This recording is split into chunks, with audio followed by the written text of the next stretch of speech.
want the 10-minute. I want to both. Okay, it says it's recording the call. Okay. Yeah, the file size is going up. All right, a little bit late. Welcome everyone to the Fish of Time show. The topic today is miracles. We have UNFFWildcard here. Say something for the second time. Hi everyone, how's it going? All right, Bossman, you were asking the first question. The first question was, how would you classify a miracle? How would you define a miracle? And who wants to go first with that as the only one? Michael, well, you were there, sorry. Yeah, what I was basically saying is that this is something of a bone of contention with a lot of atheists and theists out there, because a lot of atheists will define a miracle as any action that defies the laws of nature, while most theists that I know will define a miracle as any action that is caused directly by the divine, which I think is a better description, because I personally don't think that God does violate the laws of nature. But he does do things that may seem like a violation if we don't understand the forces behind it.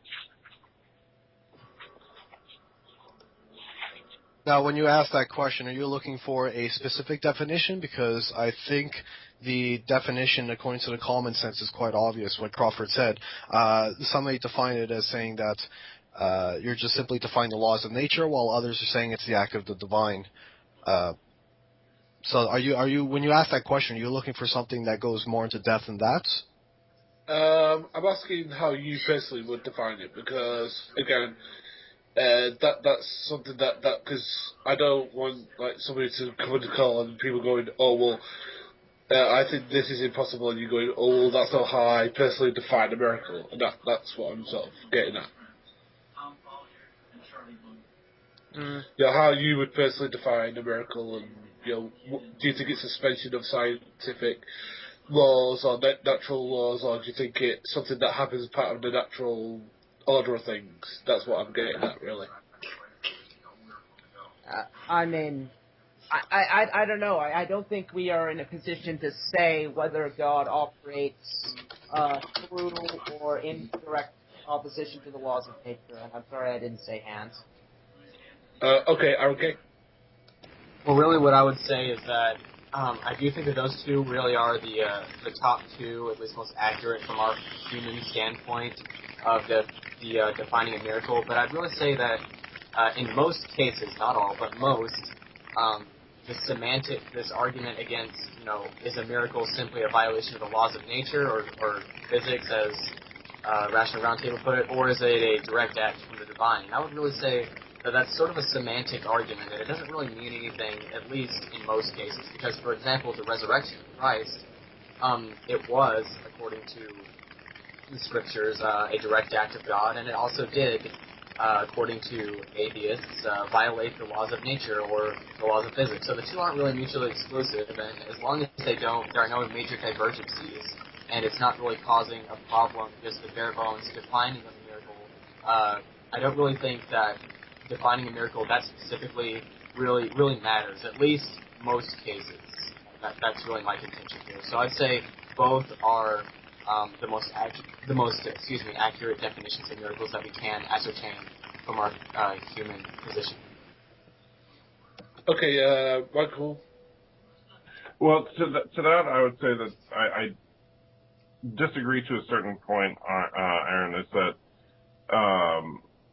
if you allow it to include a definition like a violation of the laws of nature, then many atheists will simply say, well, you see, therefore they don't happen, because that in and of itself is an impossibility. And when you mention, for example, the resurrection specifically, why must it be a violation of the laws of nature? We consider it, sure, if somebody dies, they don't just suddenly come back, and you could say that that would be a violation of laws of nature. But then what we don't take into account is how exactly did God do this? Did he use processes that, if we had a full understanding of things, wouldn't be a violation? Similar to how today, if somebody dies in an emergency room under the right circumstances, they can be brought back without any kind of witchcraft. But if you showed a defibrillator to someone, from 500 years ago, they would think you were practicing black magic. Yeah, that is true. I'm sorry, I spoke out of turn again. But may I go next? You may. All right. What I would say to define a miracle, I would say that a miracle is any event in which God, for His own purposes, causes the world to behave differently than it otherwise would. And we just got a contact request, and this might, I repeat, might be a caller, because it is someone who's also in the chat, apparently. Let me ask him.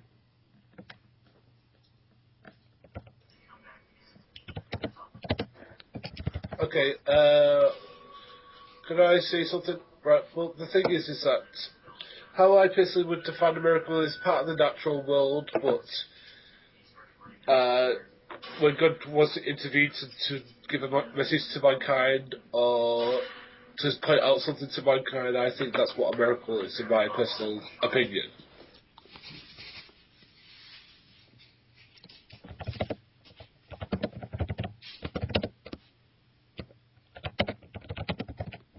Okay, I might be able to get this guy in. By the way, if you want to call into the Fish of Time show, then please send a Skype invite to Fish of Time, all lowercase, all one word, on Skype. Please call in with an actual question. Do not call us. We will call you. And do not appear offline, because I will assume you are.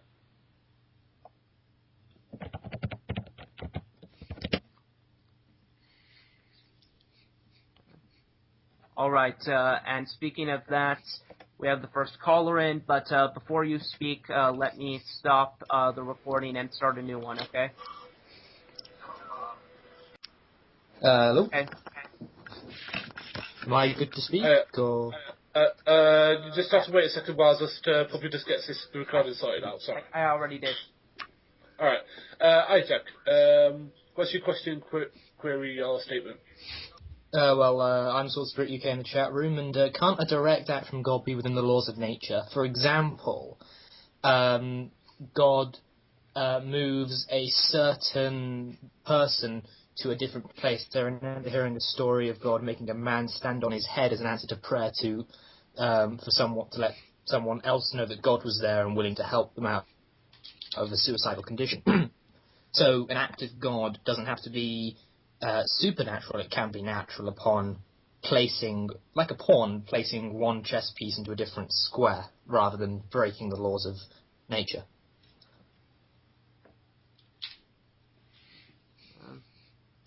Who wants to respond to Michael?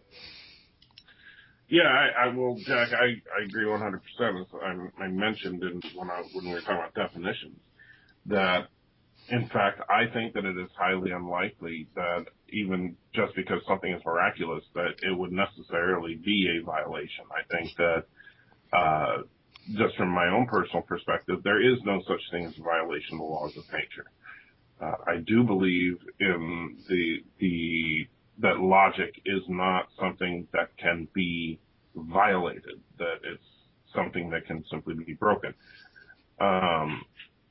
So, yeah, I mean, and like I said, even if something appears to be divine, or not divine, but a violation, it just means that we probably don't understand what the forces behind it are. Just as there were a lot of things that we... live feed trouble. Can you hear me okay? No, if you look at the live feed, people are asking where it's gone. Puppy, are you the one that's on the blog TV? No, it's okay, he's doing it. Aaron? Oh. Said an error occurred.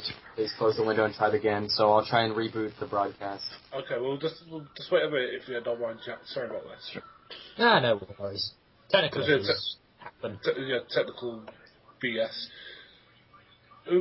Have you seen that the Magic Savage are doing vocal now? What the hell that is? They're what? Doing vocal. What does that mean? It's a new type of software. Oh, yeah, it's back up now. Sorry. Okay. Okay.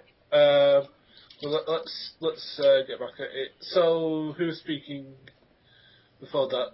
I think it was Michael. I'll let Michael finish his point, and then I'll let Jack respond to it. Okay. Sure. So I don't think that I think that the whole violation of laws of nature thing is simply used as an argument against the existence of miracles by saying, well, that is impossible, therefore it did not happen. But unfortunately, we as Christians very rarely stop to think about the fact that what they're saying is basically correct. If something is impossible, it didn't happen. But we may not understand what the divine forces are behind it. We may not understand that there's nothing impossible about the resurrection. We just don't understand the exact nature of how life works and everything about quantum mechanics and all that. Yeah. Well, while I agree with you that miracles can happen within the laws and bounds of nature, I would say that there are certain points where the laws of nature are broken. For example, the creation of Earth, the heavens, etc., would require that... Oh, he's gone. Oh, he's back.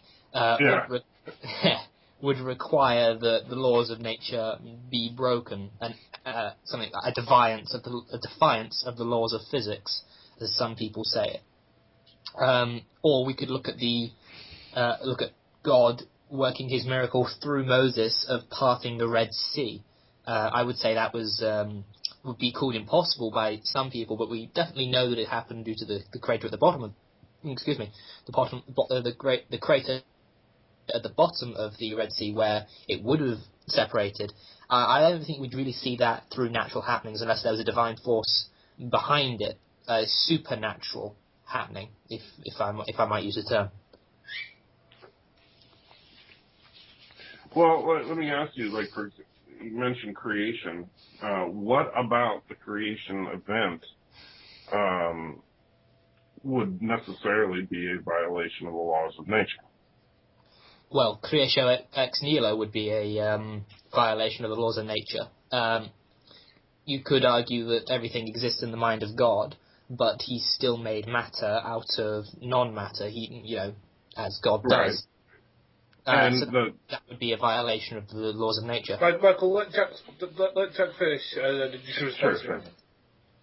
No, that's the example. I am finished. Go ahead. Okay. So, but now I assume that everybody here has at least a basic understanding of some physics. That we know that matter and energy are in fact the same thing, just in different form, different state, if you will. And God, at least on the surface, appears to have a vast supply of energy. So what is to say that he did not create the universe out of energy that he himself contained? And if so... I'm sorry, carry on. Well, and that would be kind of, if you read the Genesis account, for example, and I know that none of us are, at least none of the people other than you, Jack, I don't know your position, but are... yeah, I know, but I mean, we're not literalists as far as young Earth creationist stuff. Recently young Earth creationist. Okay. But if you look at the Genesis account, on the seventh day God rests. If God was resting, regardless of whether we're talking about an allegorical or literal account, if God was resting, it means he must have expended energy, because one cannot rest if one has not expended energy. And if God expended energy, then that energy is now the physical embodiment of what we call the universe.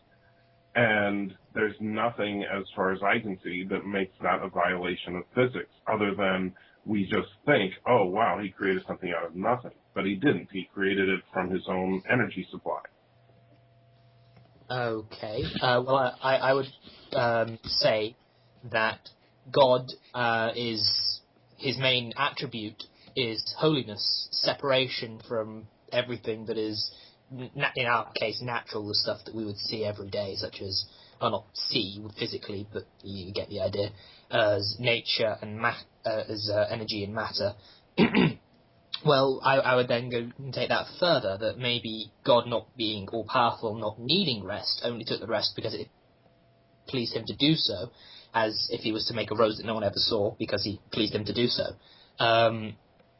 I would say then that it would be a violation of the laws of nature in the fact that he may have created this energy separate to himself and converted it into matter, if we want to look at it like that, but it would still be him separate from his creation being above all things.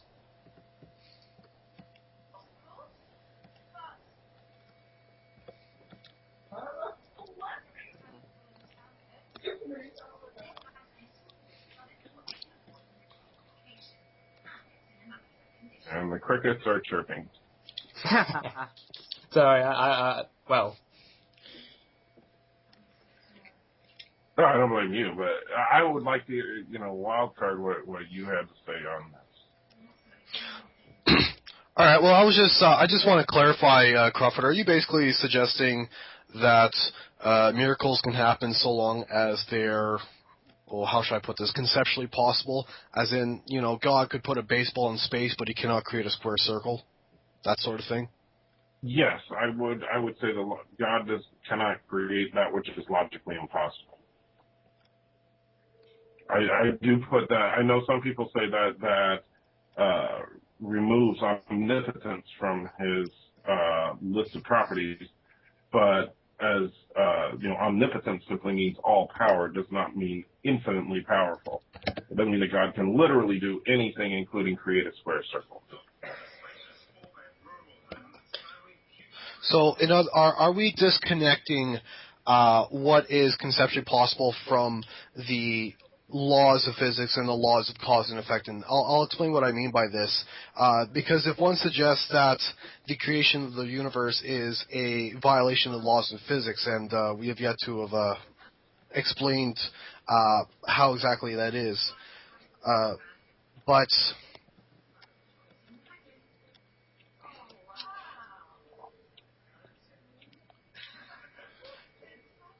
I'm sorry, I'm going to need a moment. Sure. Well, during that time, may I? Yeah, this is Puppy. If you want to, Yeah. if it's short, because I don't know how long you have these types of composite thoughts. Yeah. Just very quickly, God not being able to create a square circle is as much a violation of his omnipotence as his not being able to create a doobly-doo or a blah-blah-blah or a calclico-paplicom. Because all of those are just as meaningless as square circle. The phrase square circle does not actually convey a concept. Therefore, it's not really a thing such that we could say that God couldn't create it. I agree, Puppy. I've heard you make that argument before, and I do agree with you that, when people use those types of arguments that, like the square circle argument, they're not stopping to think about the fact that they're trying to describe something that doesn't have a description. Okay, Wildcard. Okay. Yes. Well, let me just say that when I give the example of God putting a baseball in space, like if you think about it, that really does violate the laws of physics in one sense, just because, well, baseballs don't get themselves into space by themselves. Things just don't move by themselves, so there has to be a divine agent to move it. But it's not conceptually impossible. It is possible as a conception that a baseball could exist in space. So in order for us to define whether miracles violate anything or whether it doesn't violate anything, do we have to disconnect the laws of physics in terms of cause and effect and that sort of things from the conceptual and the plausibility of things within as a concept itself? Well, if I may, yeah, we don't have to see baseballs moving by themselves, but if somebody picks up a baseball and throws it, we see it moving just fine. And that's where I say that if God puts a baseball in orbit around Mars or whatever, then that's not a violation of laws of physics unless God didn't do it, unless it just, appeared there out of nowhere for no apparent reason. But just because God may use the force in a way that we don't quite understand doesn't make it a violation any more than my getting up and going to the refrigerator and getting a drink and setting it on my desk is a miraculous appearance of a drink on my desk. Mm-hmm. Okay, I'll let Jack go next if that's okay, you two. Alright, well, perhaps if you want to find an end to this discussion on defining whether a miracle is, it defies the laws of nature and physics or not, then perhaps we should ask the question, is God himself restricted by the laws of physics and nature that he put in place and are below, say, his divine law, which would, or his nature, which he follows? As I said earlier on, he is holy, but we also have to take into account that because he is a triune God, he is also hyperdimensional. So if we could look at this in a sort of modernist perspective, in that God himself creates, has in his mind, in existence within his mind or imagination, as it would be with a human, many possible worlds with many possible things. In one such world, one of the square triangle or the square circle or triangular circle is possible, and it does exist, and there is a description for it. But he is hyperdimensional. He can understand these things because do you not know the Lord is above all understanding from Isaiah. But we ourselves are only three-dimensional, and we have been restricted to our three-dimensional or four-dimensional, if you include time, space. So whilst we ourselves cannot comprehend a square triangle, God himself can comprehend it perfectly, and if he wished, could probably create one, but it would blow our minds to look upon it. Like showing a 2D stickman a 3D cube. All he would see is 6 squares disappearing and reappearing if you were to rotate the cube. But to bring this back on point, it would show that God can indeed is above our laws of nature and physics, which we use to interpret our dimensional world which we are in. However, God being omnipresent is in all of these dimensions and all of these worlds, so they don't apply to him, and he can break them if he wishes, but it would blow our mind in the form of a square triangle, for example. And I'm done. Okay, Poppy Turtle. Okay, firstly, I feel like you were making an equivalence between the laws of nature and the laws of logic, because the laws of nature are gravity, electromagnetism, the different properties of water, basically physics, chemistry, and these various things. The laws of logic are non-contradiction, identity, excluded middle, and excluded middle, and actually that's it. I also consider as being part of logic, like the validity of the form of modus ponens. And what I would say is that I also have a problem with you saying that possible worlds actually exist, which is what you seem to be implying, and I would also disagree that there's a possible world in which God violates the laws of logic. To me, saying God could create a square circle is like saying he could create a Kabliko blockle. That's... It's just some... Yeah. You're next to the wild card after you.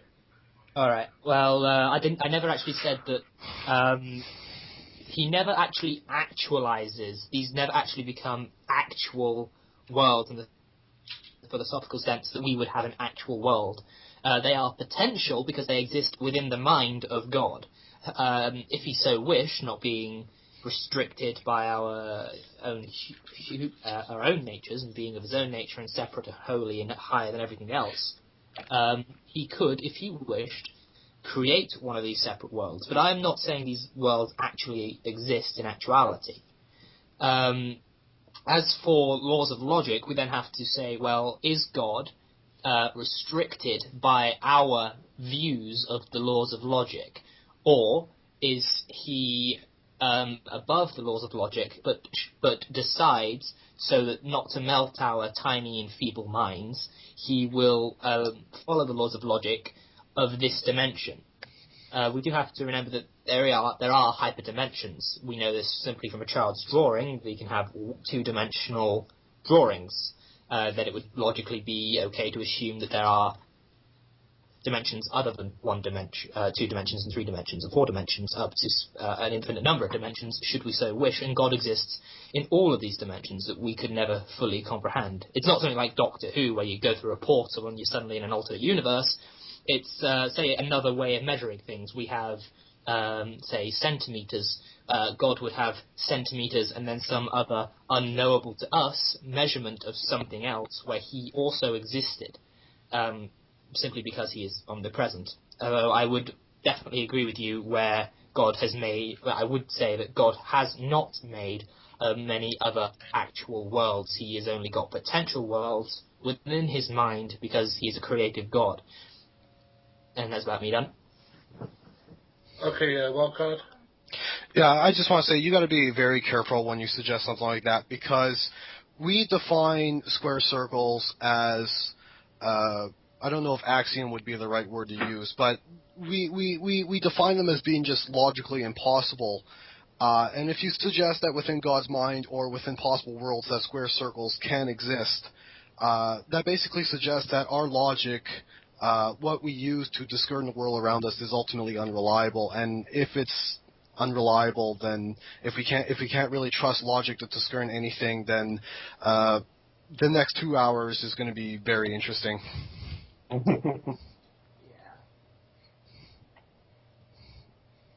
done? Yes. Yeah. Well, I would say to that then we need only worry about the world and dimensions that we live in. I may not agree with Aristotle on a lot of points, but I like. But in this point, I shall use his theory. We have what we have, so let's work with this. We can't possibly know what happens in the other dimensions, except maybe 2 dimensions. We can't possibly know what happens in the other hyperdimensions, or the possible worlds that God has in his mind. And it would melt our brains to even try and consider what might be there or what wonders could possibly exist. So logic can help us discern our world. However, it can also tell us things about the nature of God, that he is above logic, above our natural laws, etc. He can break these laws if he so wishes. However, most of the time in our existence, in our world, in our dimension, he does not, in order to, very mercifully, I would think, melt us. Okay, Michael? Yeah, I have a quick question for you, Jack, and please don't take this the wrong way. But when you say things like God is above the laws of logic, you make it sound like the laws of logic are some kind of restraining force preventing things from happening. For example, the existence of square circles, where I think that that's a fundamental misunderstanding of what the laws of logic are. They're not a force to be reconciled. They're simply axiomatic fact.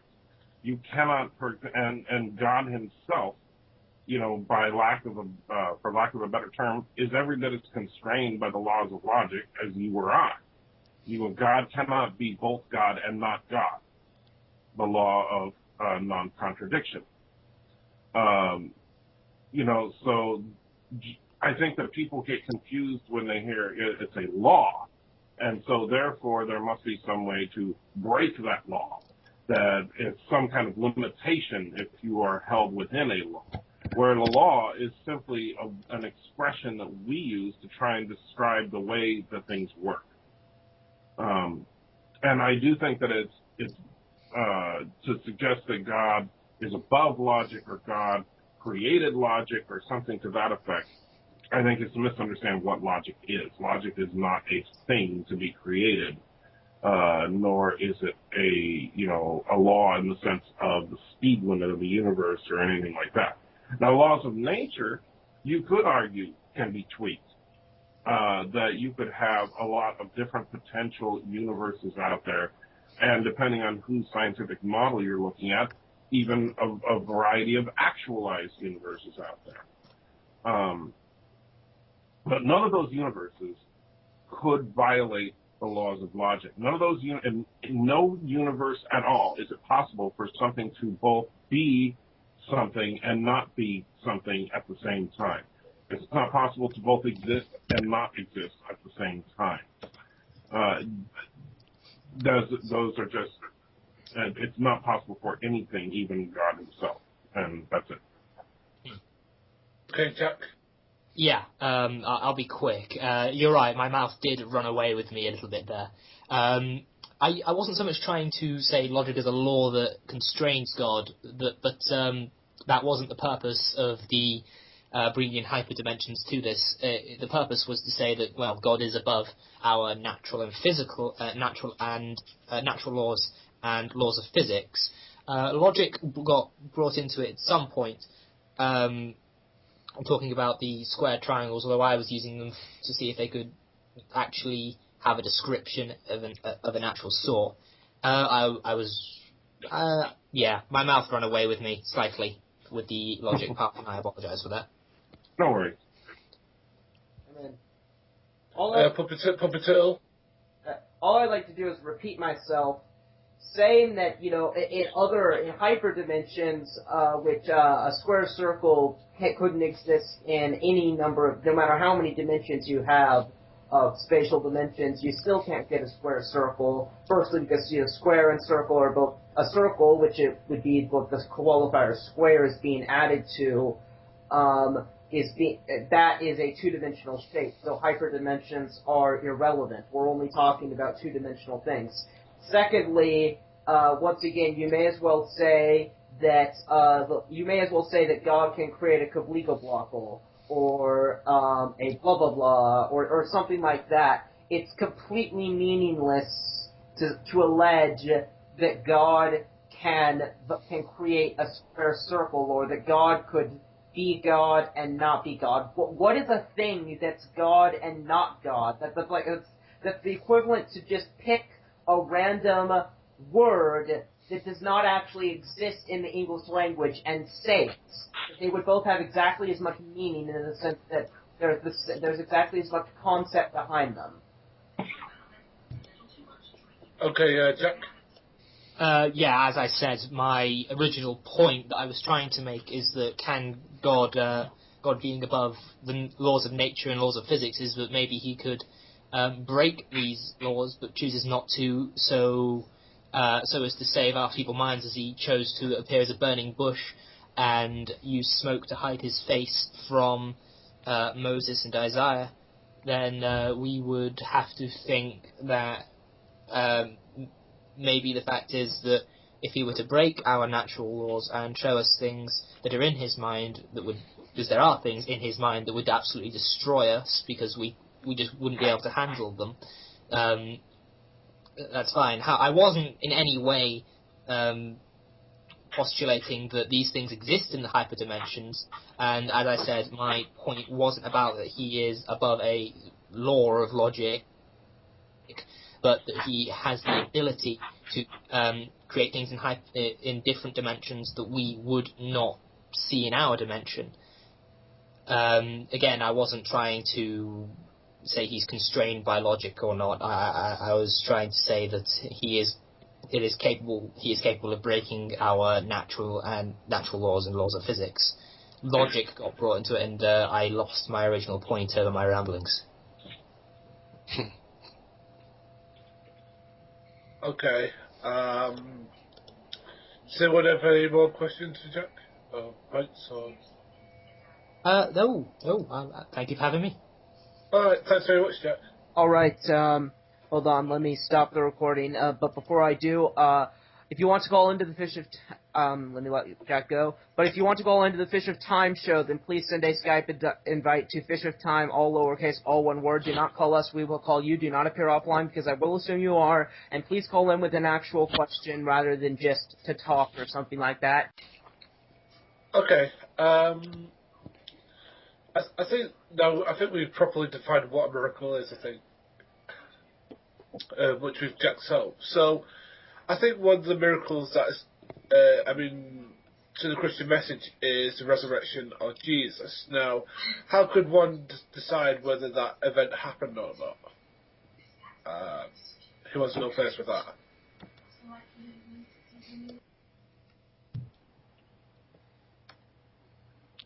Well, I'm not sure exactly what you mean by that. How would one decide whether the event happened or not? How would one decide whether Jesus really did raise from the dead? Well, I would say that obviously there are, there's a whole bunch of various theological arguments about it as far as the, would the apostles die for a lie argument and ideas like, the historicity of the Bible itself as a whole.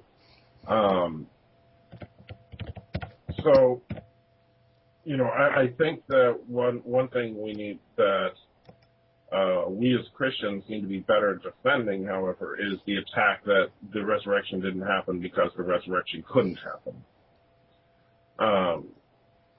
That's to say that the miraculous exemption rule from atheists, that if something is miraculous, it did not happen because miracles don't happen.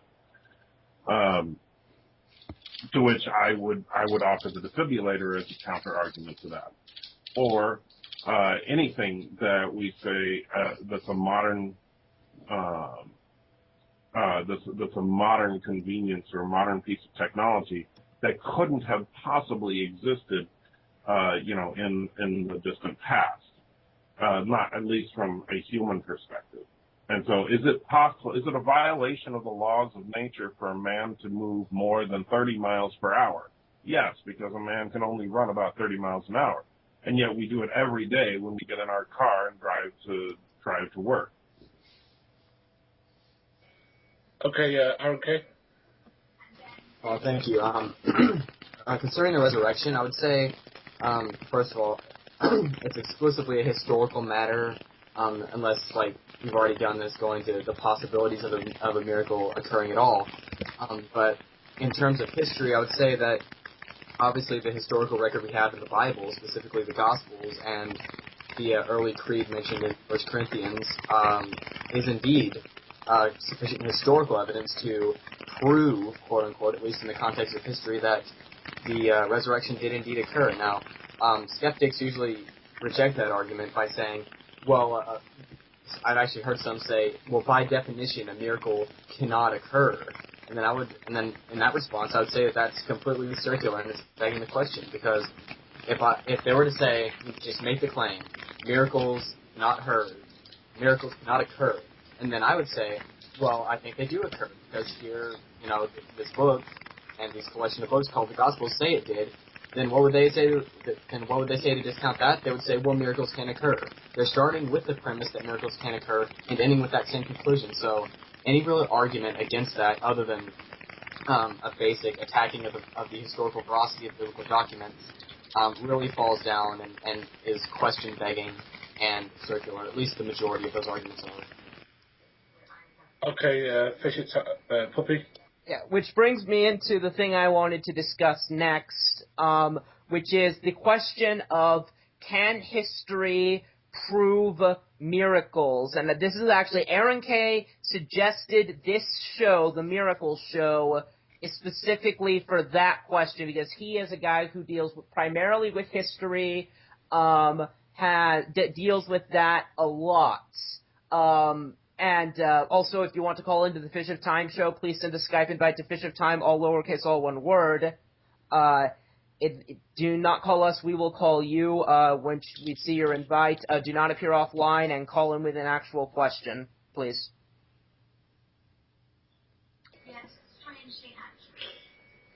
So the question at this point is, can history prove a miracle? Is that correct? Yes. Okay. I would have to say no. History cannot prove a miracle. It can only prove a record of something.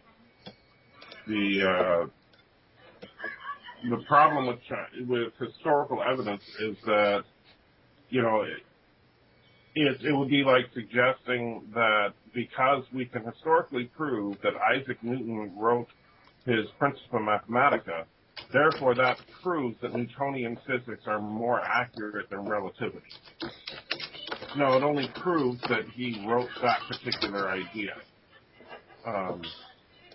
What the Bible, what you could say, things like the accounts in the New Testament prove is that a group of people, including some eyewitnesses, absolutely believe that this is what they witnessed.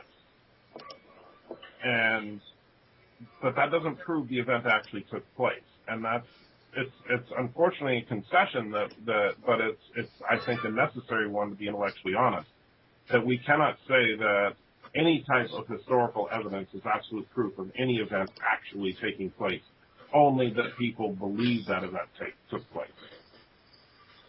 Okay, okay.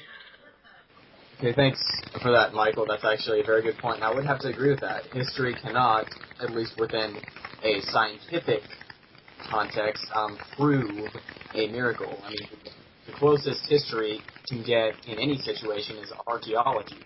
And of course, there would be no archaeological evidence left behind for the resurrection of Christ.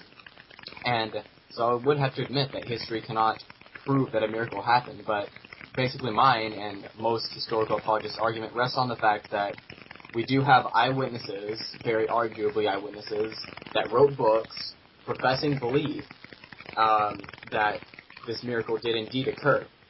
Now, they profess the belief, and we know from church tradition, from the church fathers, that they were indeed martyred for that belief.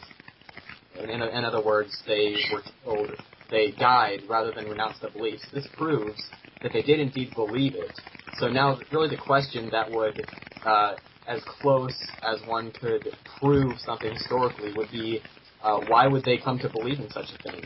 There are, and then you go into the whole alternative explanation semantic argument about, oh, it was a hallucination, et cetera, et cetera. You all know this, but basically all of those, the thing to explain that would make it likely to have occurred, which Bart Ehrman actually correctly points out that history can only establish what probably happened. In that case, establishing probability would prove it, at least in a historical context.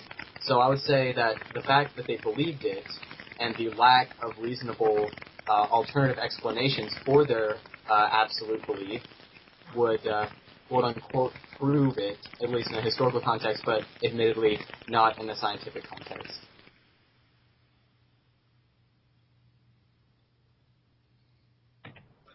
Okay, but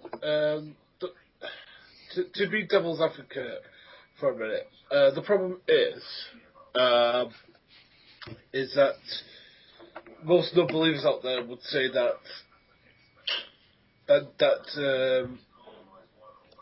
again, psychology could play a role in it. They could have imagined seeing things like that. Now, and I don't believe that. As somebody who's read N.T. Wright's People and the People of God and the Resurrection, I don't believe that. But again, there are atheists out there who do argue the point that, it was a psychological thing. I believe that the late Christopher Hitchens argued the point. I think that Richard Dawkins does in The God Delusion. So, I mean, how would you respond to the psychological arguments?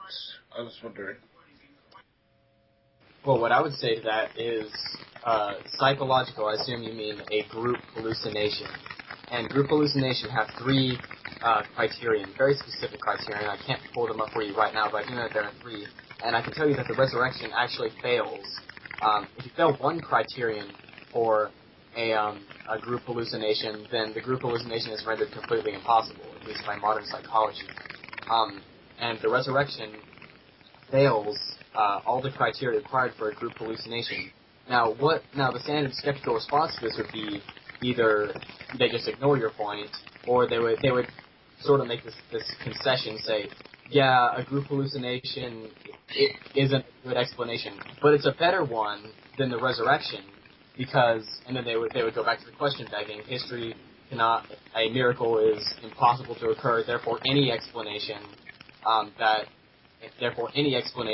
that would not be miraculous would automatically be rendered superior. And this also goes into the question begging regarding, dang it, I forgot what I was going to say, but you get my point there.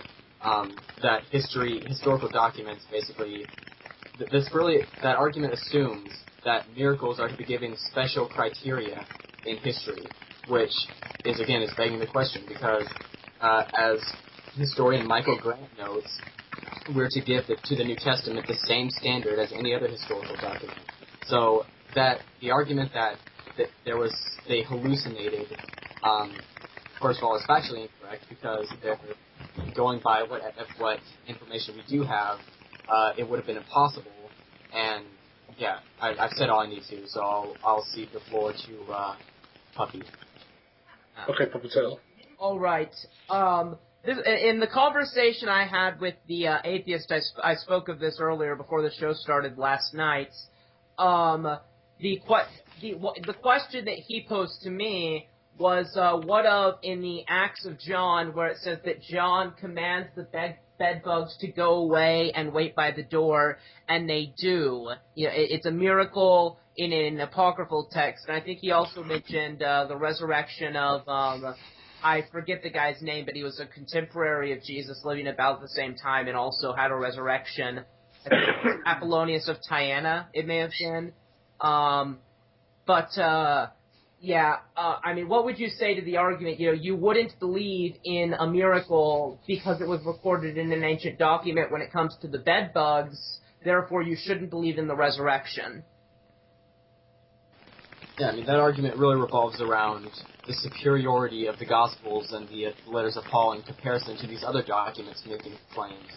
Now, this isn't an ancient document, but it does sort of go along the same lines. For example, the Book of Mormon, there were supposedly signed eyewitnesses to the golden plates.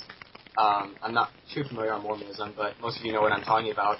But the situation there is completely different, because not only about half of the martyrs, actually more than half, at least according to my sources, not only were not martyred, but left the Mormon Church entirely.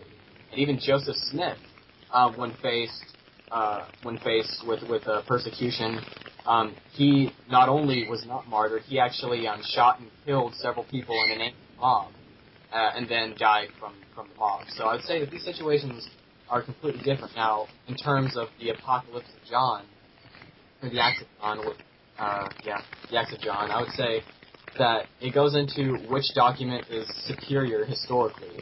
Now, apocryphal texts are, from the 2nd century and obviously not written by the people they say they are, whereas the Gospels, one can effectively argue that these documents were indeed written by the people they say they were, aka eyewitnesses, and were written fairly soon after the events. And by basic historical criteria, this would render them reliable, and thus, or generally reliable.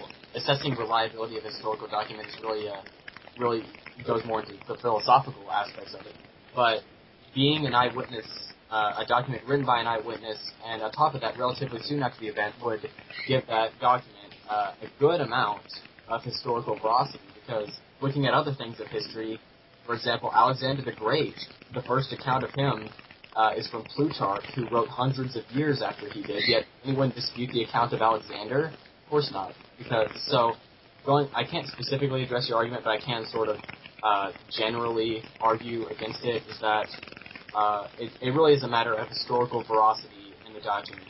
So I've already said everything. Actually, the response I gave was just to bite the bullet and say, okay, I have no stake in that having not happened.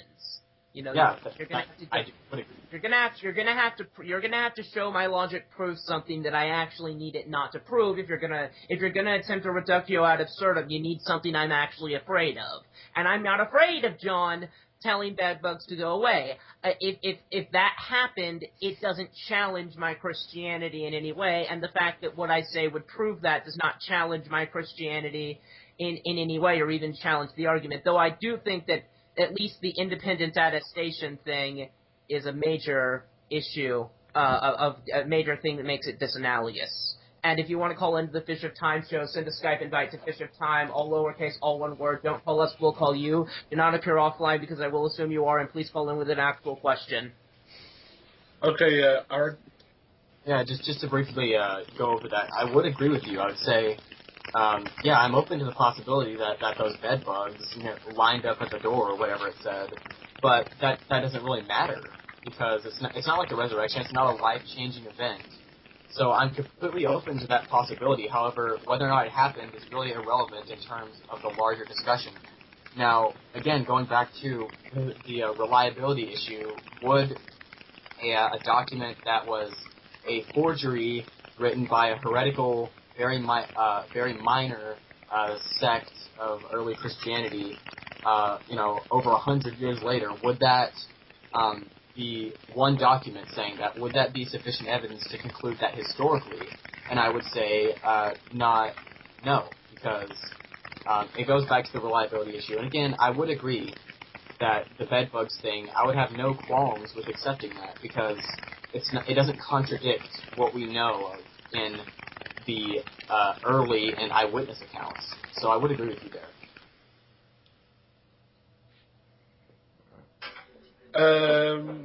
Was the other person that they said resurrected, was it Apollonius of Cyrenesis? I think it was Apollonius of Tyana. Yeah, that one, yeah, it's made up.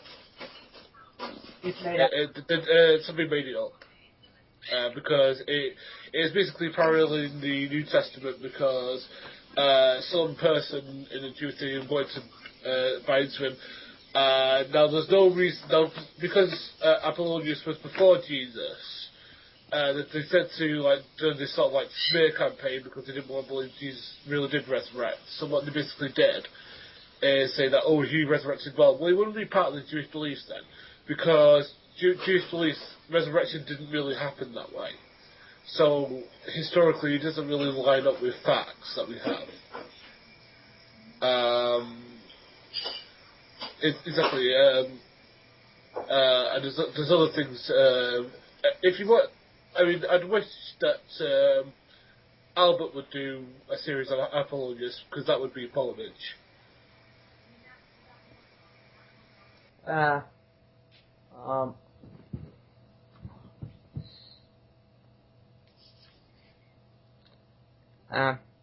Okay. Chirp, chirp, chirp, chirp, chirp, chirp. Alright, if you want to call into the Fish of Time show, which we apparently need someone to, please send a Skype invite to Fish of Time, all lowercase, all one word. Do not call us, we will call you. Do not appear offline because I will assume you are. Please someone call in, preferably with an actual question. Callers are the lifeblood of this show. Okay, UNFFWildcard. Hi. I just want to take a slightly different take on things. Now, you're talking about, essentially you're talking about proving miracles by evidence, but I want to talk about proving miracles by the absence of evidence, or more specifically, the absence of any kind of natural explanation. This is essentially what the Catholic Church does when it investigates a claimed miracle. They actually have their own team of researchers which they send out and they do their own tests and all that kind of stuff. And they try to find a natural explanation for a miracle. Now you realize here that I'm talking more about contemporary events rather than historical things. So I apologize for changing the topic slightly, but it still does relate. Just to give an example here, we have the Eucharist miracle of Lanciano, which occurred about 1,300 years ago. And according to the events, what happened is that the priest was offering the Eucharist, and it miraculously turned into the heart and blood of Jesus. And this occurred about 1,300 years ago. And some of the miraculous things is that, despite having no natural preservatives or no detectable preservatives whatsoever, the heart and blood have continued to survive for over a millennia without rotting or degrading or any of that kind of stuff. And back in the 1970s, there was a scientific examination of that, and they determined that yes, it's actually real flesh, it's real blood, it's real human heart, that sort of thing. But the whole point of this is that they were trying. What the Catholic Church does is they send out their team of researchers, but the researchers don't report back that, oh yeah, this is a miracle. What they report back is that we don't have an explanation for this. As in true scientific fashion, if they can't find an explanation, they'll just say, no, we don't have an explanation. And just to comment on an earlier thing, when the skeptic comes in and says that miracles can't happen because they don't happen, what they'll basically do is they'll ascribe to something like this. They'll ascribe to like some sort of I'll call it an X factor. This thing happened because of some natural event. It's basically a reverse God of the Gaps argument. I don't know what happened, or I don't understand what happened, therefore nature did it. But I just wanted to comment on that it's not necessarily that we have to prove miracles by evidence, but it's also proving miracles by the absence of any other explanation. Wildcard, do we have any idea if this scientific study was peer-reviewed? Because I would love that so much. And I've heard this mentioned several times. From what I understand, it never was actually peer-reviewed, so... I actually produced a video on this a long time ago. I admit it's a very poor quality video, but I spent like a good 3 or 4 hours on the deepest, darkest corners of the internet trying to find the article. Because if you look up this article, you'll see Catholic website after Catholic website professing all this stuff, and then for their citation, they'll refer to another Catholic website, and it's just this big circle. So I eventually did find the article. I eventually did find an article where they were studying this. Where they were studying this. I found it. I think it was on a French website, which was translated to Italian, from which I had to translate into English. It was a big mess. But the point is, I do have an article, and as a scientist myself, the interesting thing that I found about this article is, firstly, that there is a huge amount of detail into not only the science behind it, but also the theology behind the miracle and the history of the miracle. So much history and so much theology. In fact, I would say that it would take someone with a PhD to produce. So, and that kind of if someone suggests that this document is fake, I would suggest that kind of disproves it, because if you were going to create a fake document and produce fake scientific evidence, you would create a fake 3-page document, not a 20-page document with a whole bunch of details about the history and really scholarly knowledge about the miracle. And the second thing is that when I was looking at this document, there is some science in it. Like they did do some things like gel electrophoresis, for example. So yes, I do actually have the document, and I could send it to anyone that would be interested in seeing that. Whether it was peer-reviewed, I'm not sure. It's definitely not on PubMed, though. This is something that I think the Catholic Church specifically requested as their own scientific, like as their own private investigation, and you could tell that because it's not written in a typical scientific format. Like they're like, for example, in biochemistry, gel electrophoresis is the bread and butter of biochemistry. Gel electrophoresis in biochemistry is like hammer and nails to a carpenter. So no one has to explain what the process is, but in the paper they do explain it. And so you could tell that this paper was written for a specific audience, namely priests or other religious or people not in the sciences. So I don't think this was peer-reviewed. I think it was just a private thing, but there is definitely a scientific document supporting the miracle. Okay. Well, there's currently a thing at the moment where people are in an argument about probably one of the most famous things this round of Tourette. I don't know whether Wildcard has heard about this, or whether everybody in the call has heard about this, but there's currently an argument about the fact that we can't recreate the burn patterns that's on it, because apparently it comes from some sort of UV rays that humans can't even. They said that the only thing that's close to it is the one from the sun. I mean, my question is, how the hell are people from the 1st century DD going to get their hands on UV rays? Well, we'll get to that in a minute. But I mean, I'm sorry, go on. I apologize. As I say, I mean, what would you say to something like that? I mean, because I heard, there are people saying, oh, well, it's not a miracle, just because we can't tell what it is, doesn't mean it's a miracle. And there's some people saying, well, it's definitely a miracle because nothing we can do can test how we got these bears. We can't replicate it. But they say that we may be able to replicate it down the road. If I may say this, the Shroud of Turin, from my understanding, carbon dates to the Middle Ages. So unless you have a way of explaining those false dates, which the explanation I tried to put forth, and it was featured on my the video was featured on my channel until I then currently have the trailer featured before I take it down. That it explained how the idea that Jesus was resurrected in a specific way. I think it was like a Cylon field or something. That is said to be able to explain it, but until that is confirmed, I think it's just as likely that the Shroud is fake. Okay, well. Yes, I happen to know something about the Shroud of Turin. Now, you commented about the carbon 13 dating, which demonstrated that it was traced back to the 13th century. May I first say that there's other evidence that support that it's actually traced back to the 1st century, and like analysis of the way that the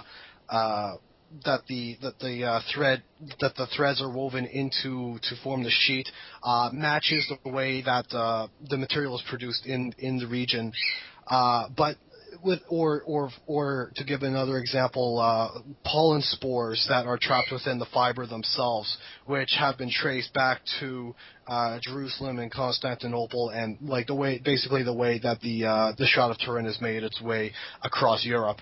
But with respect to the carbon 13 dating itself, there is actually an explanation as to why it's traced back to the 13th century and not to the 1st century, and the reason why is because in the 13th century, the Shroud of Turin was kept in a monastery, and the monastery had a fire which damaged the shroud. Now, to repair it, what they did is they attached a cloth onto that, which was obviously made in the 13th century.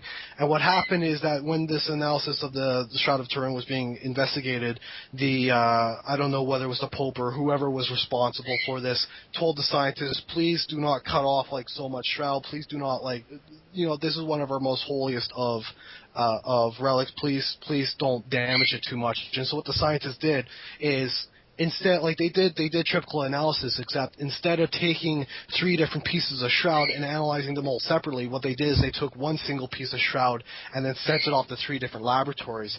And the piece of shroud that they happened to taken was the attachment from the 13th century. So they basically analyzed the wrong part of the shroud, and that's why you have carbon dating going back to the 13th century instead of 1st. I'm sure if they were to do the experiment again on a different part of the shroud, it would come back to the 1st. However, the Catholic Church is not willing to allow that, just because they don't like holy relics being cut up for scientific purposes. More than once, anyways.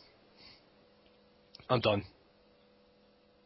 Okay. Ken, what do you think of the current scientific thing that's going on with the current argument on a scientific level? I mean, do you agree or do you disagree? With what? So I don't understand your question. What do you mean? Well, the current argument that's going on, which is that there's some people who are saying that because we can't recreate the UV burns that are on it, that it's miraculous, and there's some people that say that we could in the future that it isn't. Well, you could recreate something. It's just a matter of the origin or the cause that produced the burns in the first place. for example, like if you put your hand in a fire, you're going to get burned and you're going to feel the pain of burning. But now, like, the U.S. Army has recreated a machine that's able to give off the sense of someone burning, and they use that for crowd control. So does that mean that fire doesn't exist or that someone can't get burned? Of course not. So likewise, even if you can recreate UV burns, that doesn't mean that the UV burn itself is miraculous. It just means that you're able to replicate it. Okay. But I mean, as I said, this round is probably one of the most argued over pieces, holy relics of all time, because there's some people who think it's a fake. There's some people who think it's legitimate. I mean, I don't know where you stand on that. Well, I think the evidence shows that the relic is real. Are you looking for more commentary than that? Like, what do you? No, I was just trying to see what does everyone else think of that. I mean, what does Michael and Aaron think of that? I'll say, I've never really gotten into arguments over the Shroud, but I would love to see an in-depth video from someone like Wildcard on the topic, because I think that, unfortunately, most of what people know of or have seen of the Shroud is from kind of schlockily made Discovery Channel documentaries of mysteries of the Bible explained or whatever. And it would be nice to actually see a relatively objective examination of what is the actual evidence that we have, and what is it that we have here. What is it that we potentially have? Is this legitimate evidence? So, yeah, I think it would be really cool. It would be really nice if I were to put together like a compilation video discussing all the evidence surrounding that. But I'm just typing in Shroud of Turin on the front on YouTube, and there's tons of videos on the subject. I'm sure you'll be able to get something useful out of any one of those. Well, I just say that most of what I've seen on YouTube is either copies of documentaries, from sources like Discovery Channel, or people just saying that, oh, it's fake or oh, it's real. I've looked at a few videos on YouTube, and I guess the reason I'd like to see you do it, Wildcard, is because I consider you a credible source, as do many atheists. And I think that it would be interesting to have your take on it, as far as from here's what the evidence is, and here's why I think this points to it being a legitimate artifact as opposed to some incredibly complicated hoax. Okay, I'll keep that in consideration. Michael, don't be silly. You know that people are only reliable sources when they are either atheists or they say things that are compatible with atheism, even if they're not atheists. Well, that's true in a lot of cases, I'll grant you. But there are certain, there is a certain segment of the atheist community that look at channels like Wildcards and, to a lesser extent, my own, and appreciate some of the arguments that we put forward. And I think part of it is because we don't put forward these arguments in a necessarily theological manner, if that makes any kind of sense. Hey, Aaron K. Okay, first of all, sorry about that. I accidentally accidentally hung up. But going back to the Shroud of Turin issue, I was actually going through my library and I found a book, The Historical Jesus, by Gary Habermas, who has an excellent section on the Shroud of Turin, arguing for its authenticity. And I'm just going to briefly read to you, not the whole section, but the section that discusses the carbon dating part. It says, quote, small portions taken from the shroud material were sent to 3 different laboratories in England, Switzerland, and the United States. After the tests were concluded, it was claimed that the shroud had been carbon dated to the late Middle Ages. Admittedly, this was a serious objection to the possibility that the shroud was the burial garment of Jesus. If the material did in fact originate in the Middle Ages, it could be some kind of fake, and then he goes on a little bit here. Now, he continues, however, many scholars challenged the 1988 test strictly on scientific grounds, charging that serious problems occurred. For example, various cloth samples with known dates were pre-tested by a number of major laboratories, but achieved incorrect dates of up to many centuries. With regard to the shroud sampling itself, the material was not taken from three different locations, but came from the same portion of material known as the raised corner.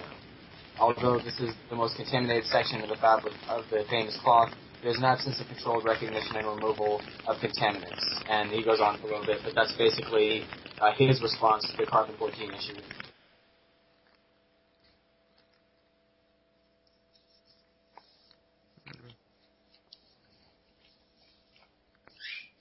Well, that's certainly, I apologize for not raising my hand, but that's certainly another thing to mention, just to reiterate that carbon dating can sometimes be very inaccurate. We could test certain materials and they'll come out to be 8,000 years old when they're only supposed to be 20 years old. That's a slight exaggeration, but not by much. Which is why scientists also rely on other forms of carbon dating. Other forms of radiometric dating, carbon dating not being the only one. There's actually many types. It's just a matter that, like the Catholic Church, they already submitted their holy relic once for scientific investigation. They basically had their chance, and they're not willing to submit it again.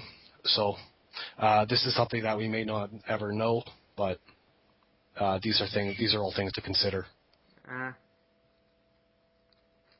I mean, if studying it once didn't do any harm to its holiness or its relicness, then it shouldn't again. And Well, but consider, that we are talking about literally destroying a small piece of the shard in order to do this kind of testing. And, if it is a legitimate artifact, then you would want as little as possible to ever be damaged. And considering that most Catholics, at least on the surface, already take as an article of faith that it's legitimate, why do you need to have it tested? Because if it can actually be shown that if it can be shown that the Shroud of Turin is legitimate, that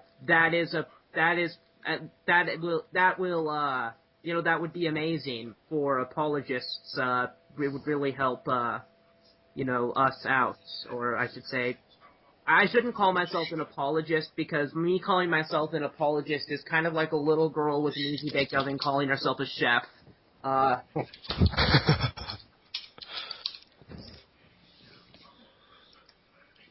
an easy. Yeah, that's actually my official title, Easy Bake Apologist. I also think that, that let's suppose that we actually got a peer-reviewed study going. We went the whole 9 yards. I mean, we got the best scientists in the world to go over the shroud and everything.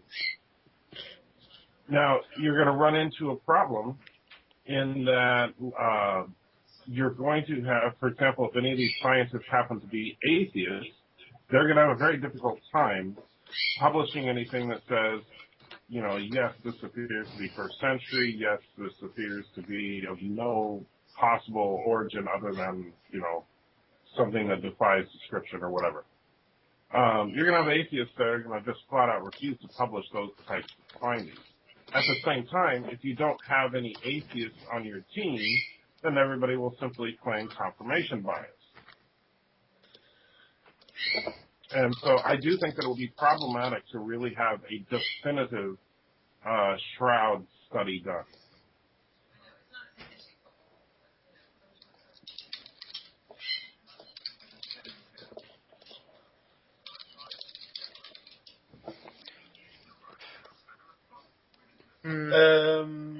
Okay. DJ, who's somebody I like, has said rubbish. DJ, if you want to call in, just if you've got Skype, just call in on Fishing Time or lowercase on Skype. If you want to discuss this. Wildcard, sorry. Yeah, this I admit this is going to get it off topic, but The whole thing about peer review. There's actually some scientists out there, they don't like peer review, not because they have to go through it, but because the problem with peer review is that it has the tendency to shut down ideas that lie beyond the mainstream, or ideas which are unpopular. And in fact, I know of at least one scientific journal out there called Medical Hypotheses, which don't even engage that much in peer review. The reasoning what they say is that, hey, as long as your presentation looks clean, credible, and as long as it makes sense and provides a reasonable argument, then we'll accept the paper. And so there's review in the sense that if your paper looks like shit, then they're not going to publish it. But at the same time, it doesn't risk being condemned just because it's not mainstream. And so that's essentially the route that you're going to have to take when evaluating these miracles. Is evaluation coherent, and is it you don't have to provide theological interpretations on the Shroud of Turin. Like, you just evaluate, okay, does it date back to the 1st century or does it not? And if the evaluation methods look fine, without it, even if you don't need to provide any kind of formal peer review, just as long as it looks appropriate and fine, then that's the best you're going to have to do. Because, like you said, if you started throwing atheists into the mix, and that might cause problems for the research. But it's unfortunately just a limitation. But you're just going to have to deal with that. I'm done. Jarm we just got him. Okay. Yeah. Okay. Welcome to the call. Okay, hold on, just let me change recordings first. Turn off recording.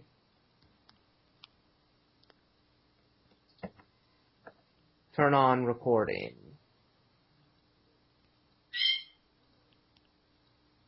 And now we turn on the recording, and, get on in here, Dejarm. Hi there. What's your question, query, or statement? Hey, can you hear me all right? Yeah. Yeah, we can hear you fine. Terrific. No, I only just jumped on before when you were talking about the Shroud of Turin and whether or not if they could do some research that demonstrated that the Shroud had legitimately come from the 1st century. Then that would basically be in a peer-reviewed journal. And I don't think that would be the case. I think a peer-reviewed journal would publish something like that. I think the challenge that the Shroud of Turin has is that you've got to demonstrate a lot more than it just being from the 1st century for it to be a legitimate shroud of a particular person. And even though, maybe everyone that died at that time, or at least everyone of wealth that died at that time probably would have been buried in the shroud, you've got to demonstrate it's a particular person, not just it's a particular age. Okay. I think, if I may, Yeah, Wildcard was first. You want to go after Wildcard, Michael? Okay. Yeah, I just want to make the comment that the shroud itself contains some evidence of who the shroud belonged to, because the shroud also shows piercings underneath the hands, right between the ulna and the radius, underneath the metacarpal, showing where piercings indicative that someone was nailed. So that automatically narrows it down to someone who was presumably crucified. And second, we also have the narrative that knowing that in Roman times a crucified person was not usually put inside of a tomb. As some of you may know, Jesus was in a tomb only because one of his followers donated the tomb to him. Usually crucified people were thrown into mass graves. And so the fact that we have a shroud in the first place and was able to be collected rather than picked out of a mass grave from anonymous sort of people is reasonable evidence that it belonged to Jesus of Nazareth. Michael, you had something to say? yeah, I was going to say that, I do think it's a legitimate point to say that just, even if you're able to prove the shroud's first century, does not prove who it is.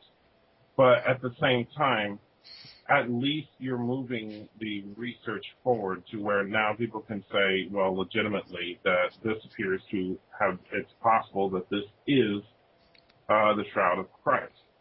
And I also think that it's somewhat, and I'm not, it would be kind of dishonest for a lot of atheists to start suddenly coming out with this whole you don't know who's wrapped in the shroud, because that's simply attempting to move the goalposts. We're not going to argue anymore over how legitimate the shroud itself is. We're just going to argue about whose image we're looking at. And I understand why the goalposts would necessarily need to be moved by atheists, but at the same time, I think it's a little dishonest to suddenly try and shift the argument once the evidence comes into play. Especially since atheists are constantly railing on theists about, show me some evidence.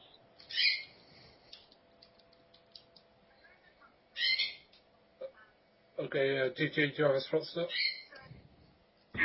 Yeah, not a problem. The issue is that even if you demonstrate that it's first century, you have to move the goalpost yourself. You can't stop the inquiry there. You've got to say, okay, now we're moving on from, the question of how old is this? We know the geography that answers that question. You've still got to move on to the next question, which is who is it? It's got nothing to do with atheism. It's got to do with archaeology.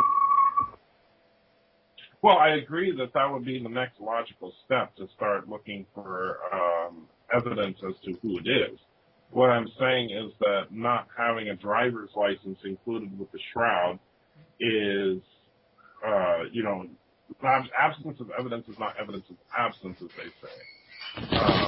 The shroud has been believed to have been the Shroud of Christ for centuries.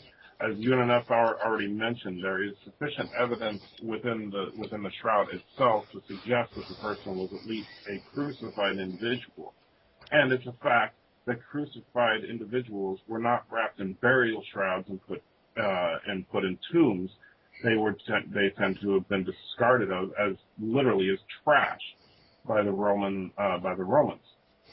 So I think that you already have the building blocks of evidence to, if the shroud is legitimate, it is most likely a very special individual who, around the first century, was crucified and yet still revered. And now you're really narrowing that focus down. You can't just say, oh, it's just some random guy. No offense to the YouTube channel, Just Some Random Guy, by the way, which is a great YouTube channel. But you can't just dismiss those facts about the shroud itself, about the piercings, the fact that you have a crucified individual who has actually been wrapped in a burial shroud, and of course the long-standing tradition of who it's believed to have been.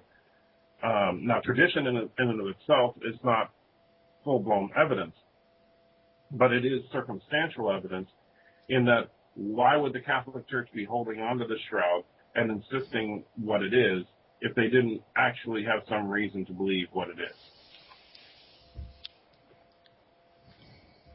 Okay, are you saying why would the Catholic Church hold on to it to let people examine it? I mean, don't you see that there's a huge motive there? It's not a question of is it not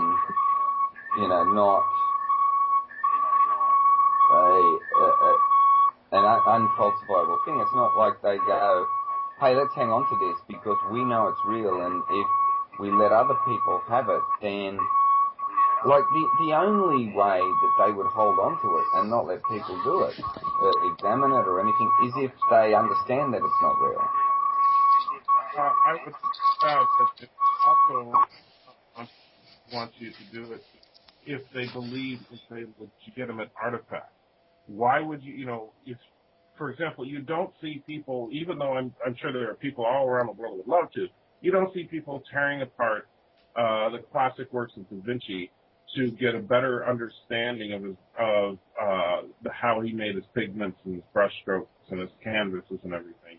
because they're still the work of Da Vinci.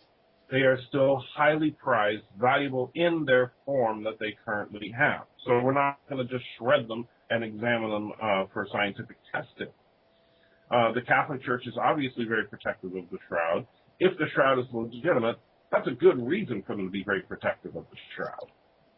I don't think that the Catholic Church is necessarily hiding something by not wanting the shroud to be cut up and dissected 100 times over. I do think that the Catholic Church would have probably let the shroud disappear with a million other quote-unquote artifacts of God that have existed in the Catholic archives over the centuries. If they really didn't think that they had some kind of case as to who it is. I mean, and I'm sure there are probably someone that knows better than me the whole history of the indulgences that the Catholic Church was into back in the day.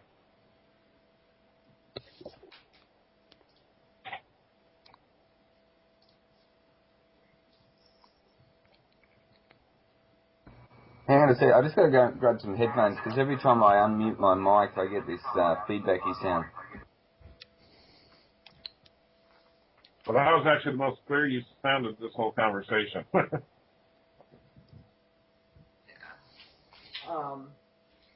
All right, so you're leaving then? He's just going to get his headphones. Oh. Because he keeps on getting feedback. Well,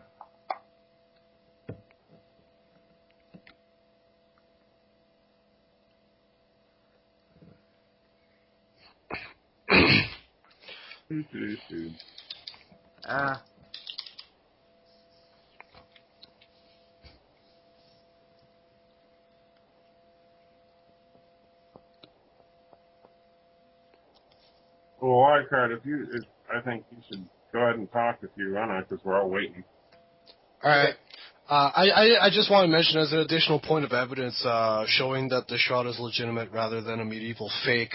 I mentioned specifically, I did this intentionally. I mentioned specifically that the pierce wound on the hand of the person that was buried with the shroud, there's a pierce wound on his hand, except it's not in the hand as we commonly define it today. It's not between the metacarpals themselves. It's actually between the radius and ulna,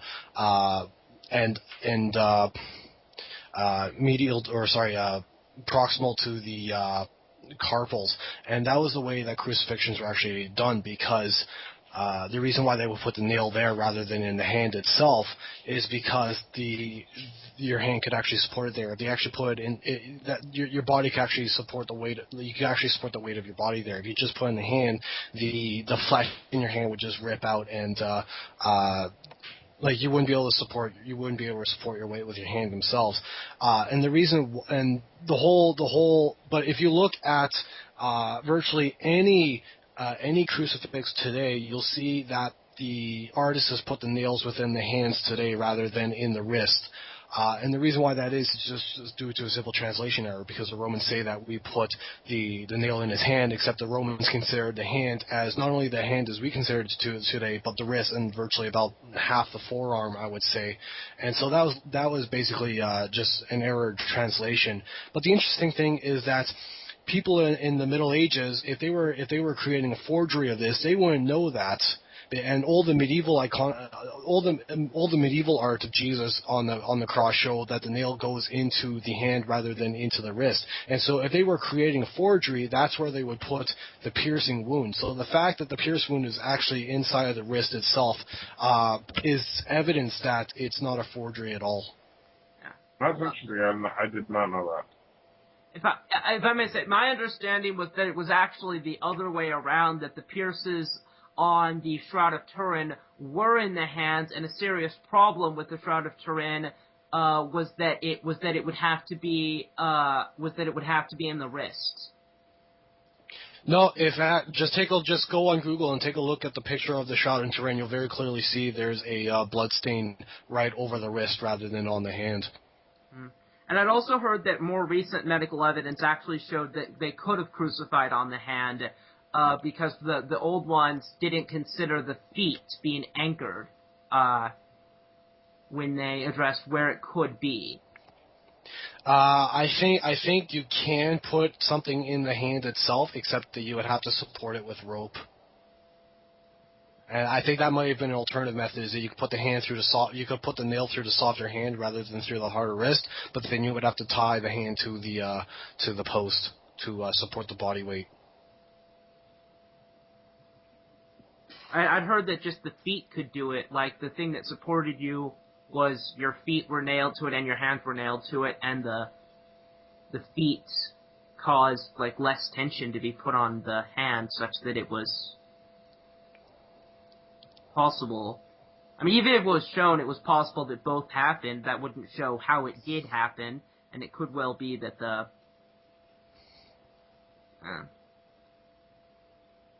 I'll be right back. I'm going to go get what I very loosely, by this point, call lunch.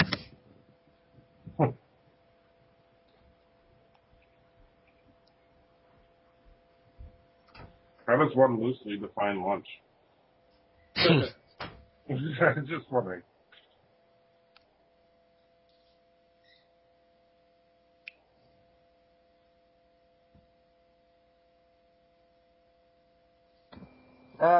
There's one other aspect. There was a claim made before in relation to the only crucifixions that happened in that time. I'm hearing a great 6-second delay here, which is making me sound really slow. I'll take out my headphones while I talk. So you've got this crucifixions that are going on all over the place, and there was a claim made before that people always jumped them into like a rubbish tip or a mass grave or anything.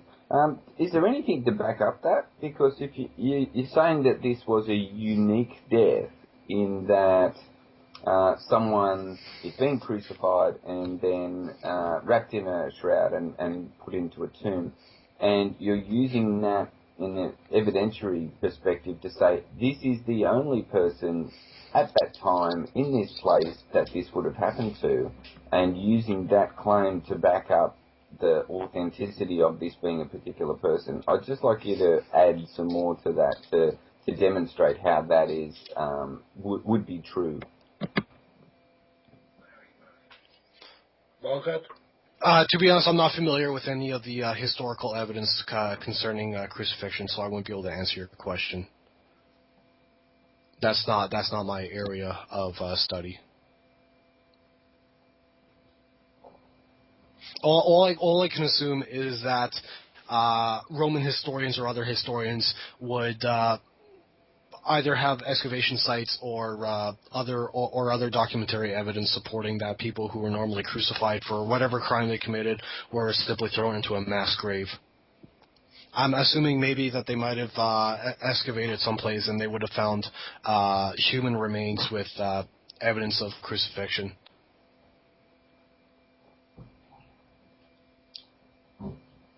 So I can't provide any specific evidence because I'm not educated in that particular field. Because I can understand they would find some mass graves and everything, but I would also think it would be rational and logical to assume that if someone was coming from a family that was wealthy, that was someone that was held some important office or anything like that, if they were convicted of a crime and crucified, they would have family in that region that would want access to the body to put into a tomb. So I think it would be very difficult for anyone to make a claim that this is the only person that could possibly have happened to. It may have been normal for the majority of people that are crucified to be criminals that maybe were disowned by their family or didn't have a family at that time. But I don't think a claim could be made that this is the only person that this could possibly have happened to. I think that's a good point, but at the same time, you've reduced it from the idea that it is likely Christ to the idea that it is possibly someone else. no matter how specific, even if the shroud actually had a little annotation that said, by the way, this is Jesus of Nazareth, on it, you could argue that there were other people named Jesus from Nazareth at that time. So is it hypothetically possible that it's someone else? You're always going to come up with a yes. But I think that you're basically getting to the point of the absurd when you start getting so specific as to say a person who was executed by the Romans first century, and in contrary to everything we know of Roman execution, was apparently given a king's funeral.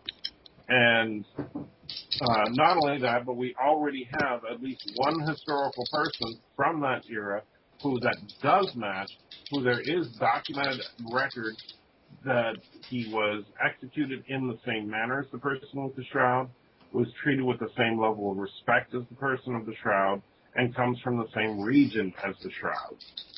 And so you would think that in such an extraordinary set of circumstances, then there would be some kind of documented record of who this other person was.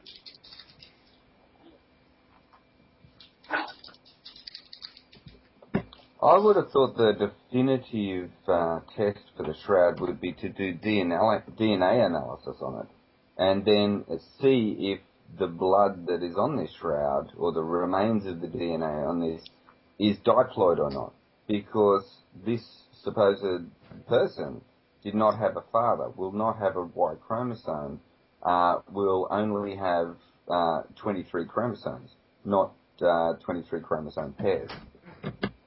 Well, first of all, let me point out that just because of the Immaculate Conception does not necessarily mean he didn't have a Y chromosome.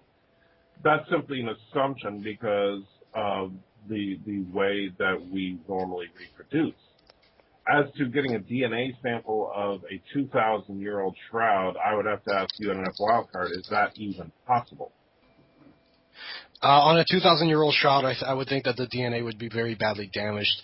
But let me just comment and say that I don't even think it's possible for a human being to exist with only 23 chromosomes instead of 23 pairs. I think that person would die in embryonic stage, never mind living on to become an adult. So I think it's just impossible, because the fact that Jesus lives means that he cannot just have 23 chromosomes. But it's a miracle. Okay. I don't know. Like, in order to settle this question, we're gonna have to find intact remains of Jesus' DNA and see what they hold. You wouldn't happen to have any, would you?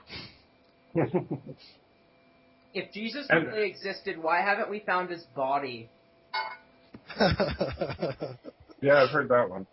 But and you understand my point is that the Bible obviously was not written with a contemporary scientific viewpoint. And so it's not like, it says, oh, Jesus was born of a virgin and therefore has 23 chromosomes. It simply says he was born of a virgin. Now, is it reasonable to assume that he had 23 chromosomes? I would say probably not, considering that, as UNF pointed out, with 23 chromosomes, you would die. And so where did that 24th chromosome come from? Well, then you can have all the fun that atheists love to have about, magic, Holy Ghost sperm or whatever. I don't know exactly where it comes from, but I do think that it would make, very little sense for Christ to be male and yet not have the right chromosomes to be male.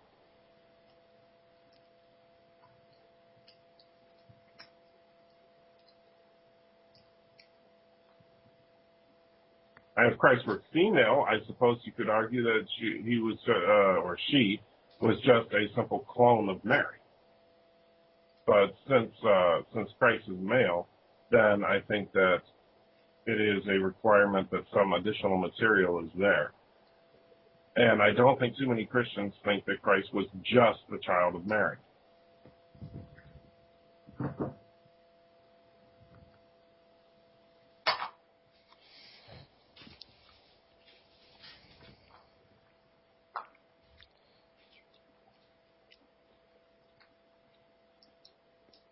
Just on a side note, I might have missed the start of how this conversation got underway. But didn't they already do a radiocarbon test on the shroud and found it to be 14th or 15th century or something? Yeah, like that? we did already have that discussion. Yeah, I mentioned the fact that the Shroud of Turin it was also involved in a fire, and because of that, the shroud had to be mended, and the scientists mistakenly taken apart the shroud that was mended in the 15th century, hence why the carbon dating points back to that time rather than the first. Someone else also mentioned the fact that carbon dating is not that reliable, and to prove his point, he said that there could be there's other cloths with a known time in history that have been tested, and they give off dates that are centuries off. So those are the two explanations given. Are they centuries older or centuries younger? Because you do have a reservoir effect depending on what the sample is. That was not specified. Yeah, in the book I was reading from Gary Habermas's The Historical Jesus, he just said that other cloths with known dates were radiometrically dated by carbon-14 method, and he said that the dates were incorrect on many centuries incorrect, so he didn't say older or younger. How did I say this? I'm sorry, not hand. My apologies. It's okay, I'm letting the conversation flow a little bit because you guys seem to be having a good time, so I'll let you go.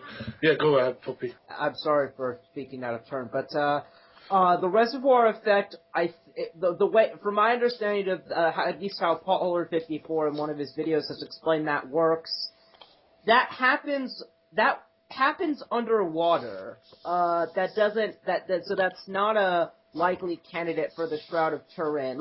And the reservoir effect is actually so bad that its carbon dating is it gives you an anomalous reading whenever basically underwater, because less carbon gets down there. Animals therefore have less carbon in them, and that causes them to date way older than they otherwise would.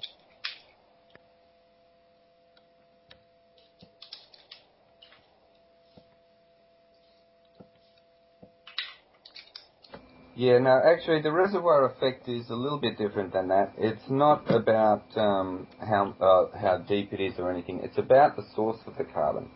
The ability of us to be able to effectively use radioactive carbon in C14 as some sort of time clock is that we know very well the ratio and the stability ratio between carbon-12, carbon-13 and carbon-14 in our atmosphere. We can check this with the small bubbles in ice core samples that can take us right back to really the effective range of carbon-14, which can get us in extremely small samples down to about 50 to 60,000 years, relatively reliably. The challenge we have is where the source of carbon is not atmospheric carbon.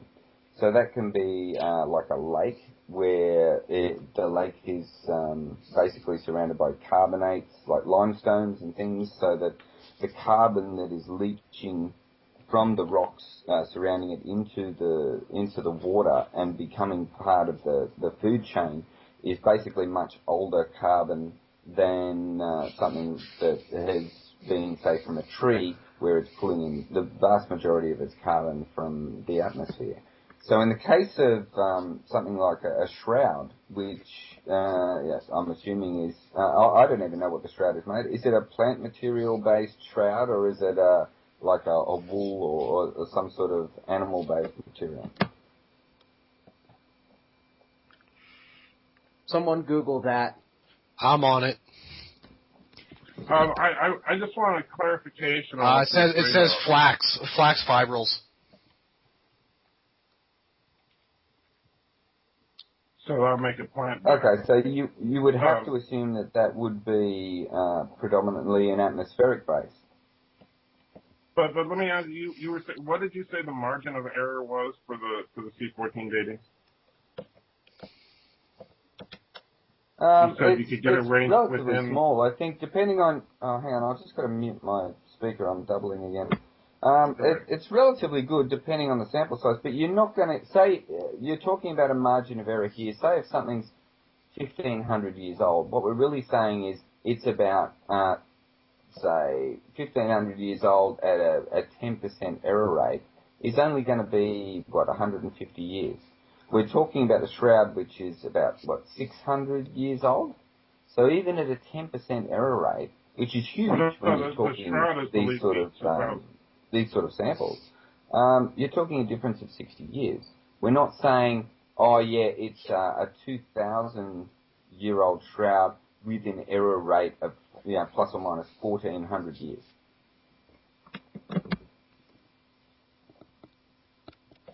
Okay, well, it just sounded like, and that's why I wanted you to clarify, because it sounded like before that you said that, we can get it relatively accurate within 50 or 60,000 years. And I'm like, we're talking about something that's no older than 2,000. So that type of that's error the effective range of carbon dating. Once the object is beyond 50 to 60,000 years, the percentage of carbon is so low in terms of our radioactive sample that you just have this background level. Because cosmic rays impacting the nitrogen in the atmosphere is not the only source of carbon-14. We can also get other neutrons that hit a carbon-12 or carbon-13 atom and can change it into a carbon-14. So you can still get carbon-14 in other samples like coal or diamonds or samples that are millions of years old, but the source of that radioactive carbon is not atmospheric.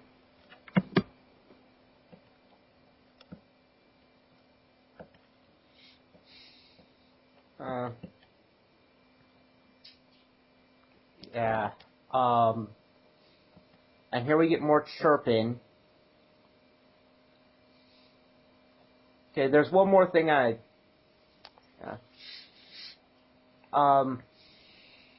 mean, I think we've already said all that can be said about the shroud.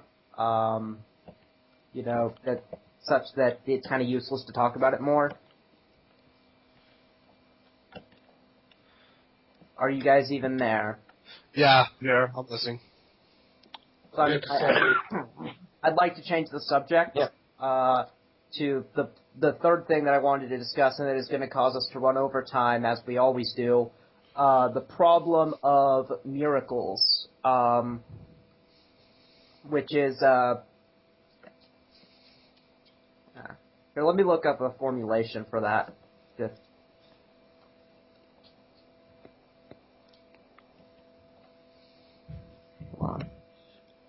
Isn't the formulation X plus God equals Y? Now that's Dorfman's mathematical problem that Christians get answered.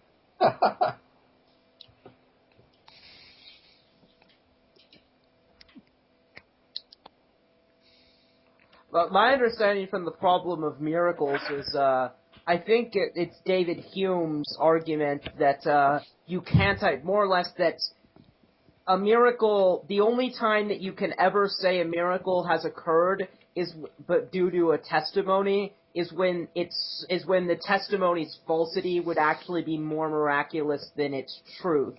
Or I guess he doesn't say this, but I would assume any reasonable person would be satisfied with equally miraculous than its truth, because then either way you have a miracle of equal strength. So what do you mean, which explanation is more plausible, whether it's false or true? Is that what you're saying?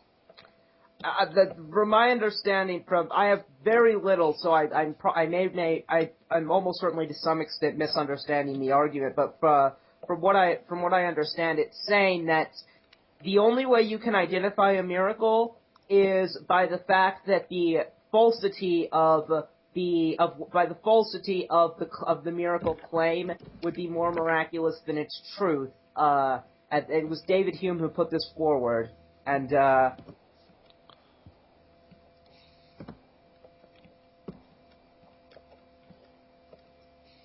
Well, I think that that's getting back to the kind of miracles don't happen because miracles don't happen kind of thing.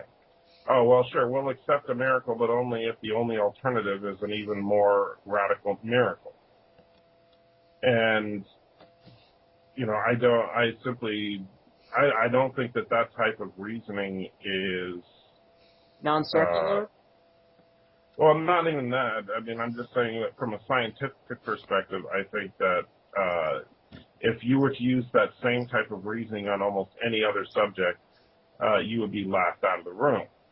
That, you know, say we were talking about a debate about relativity versus Newtonian physics. Oh, relativity isn't true because relativity isn't true. And I will only believe that relativity is true if you can show me that quantum mechanics is true. You know, or if that's the only alternative to relativity. You know, so you're basically just imposing an arbitrary standard on something to make it impossible to meet. And, you know, granted, atheists do tend to do this when it comes to those types of claims. But I find it very frustrating that they would hearken themselves to be these pillars of intellectual honesty and skepticism, and then at the same time say, no, it didn't happen because it didn't happen.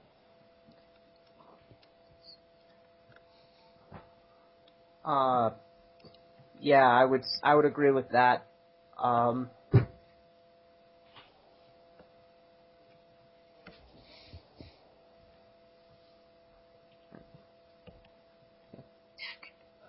One second. Hold on.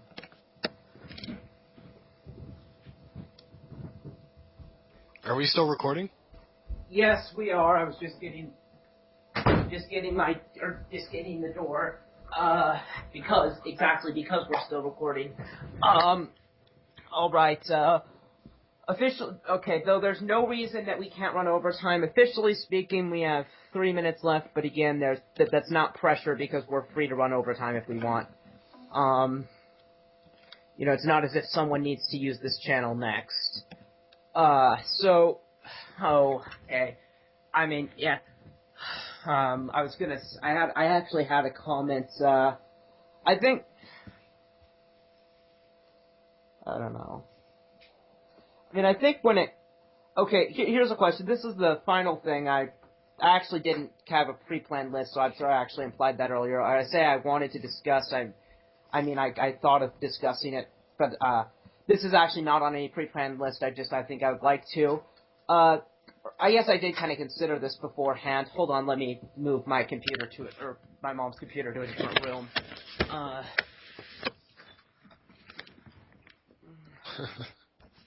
All right. The question. Sorry. All right, here. Yeah. All right, come on, man. What's the question? When I have lots of moving around to do. It's more or less, do you think that there's any likelihood that quantum physics especially, but anything in physics as it slowly gets weirder and weirder and weirder and weirder and weirder, will actually provide an explanation for a probable mechanism by which God works in reality? Or works miracles? And, I would say yes. Yeah, sure. Absolutely. Eventually, assuming that mankind does not completely destroy himself, or some event such as the rapture takes place, that eventually we will be able to understand exactly how it is that God interacts with the universe. You know, I wouldn't be surprised if it was something like, you know, quantum fluctuations or the vibrations of strings with some kind of direct observation of God.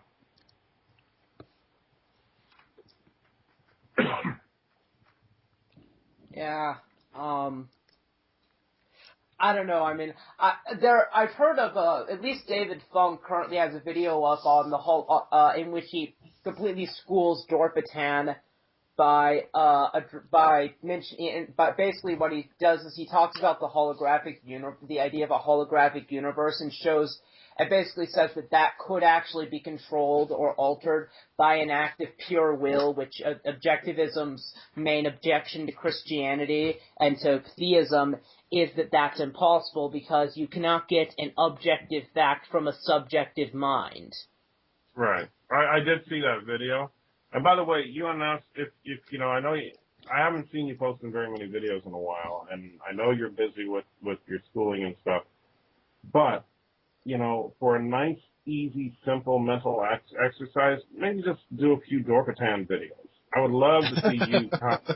I would love so much to see you, of all people, comment on Dorpatan ranting. Especially since Dorpatan likes to butcher science so much in his videos. But that's a whole other thing. I have to admit, I don't watch too much of Dorpatan. Is he really that bad? Yes. Yes. His mathematical proof of that Christianity was false was that creation ex nihilo is impossible because 1 plus 0 equals 1. Like, that was like an actual argument that creation ex nihilo is impossible. Well, not to mention one of my personal. That was a pretty bad one. Yeah, my personal favorite Dorpatan argument is the one where he says that, premise 1, God is said to have created the universe. Premise 2, the universe is everything that exists. Conclusion, God does not exist. Did he seriously write that? Yes, that is an actual Dorpatan argument. And so that because the universe is everything and God is said to be outside the universe, God does not exist. And so he's basically trying to, use very childish semantics. That's just a semantic argument. That's all it is. Yeah. And the funny thing is, I tried to call him on that. I argued with him about it, saying you're just making a semantic argument. He's like, no, it's not a semantic argument. I'm making a factual statement about the universe. And I was like, okay. So yes, I would seriously, you could spend probably a couple hours of your free time on a weekend and make 10 videos about Dorpatan. So, and I would love to see you do it just because he is so bad. Yeah.